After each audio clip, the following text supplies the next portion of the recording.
സിന്ദൂര മന്ദഹാസത്തിലേതു ജന്മസുഹൃതം ഒരു പൂവിരിഞ്ഞ സുഖമോർമ്മ കൊണ്ട് പൊതിയുന്നതേതു നിമിഷം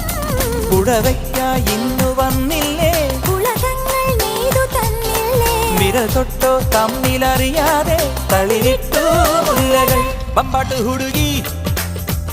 ബമ്പാട്ട് ഹുടുകി ബമ്പാട്ട് ഹുടുകി ബമ്പാട്ട് ഹുടുകി തൈ ഒരു തന വയൽ വിളഞ്ഞിട്ട് കൈ തൊട്ട് കാതിർ മഴ പൊഴിഞ്ഞിട്ട് തൈ മുറ്റം പാവിഴം കൊണ്ടാലും കിട്ടുവൈ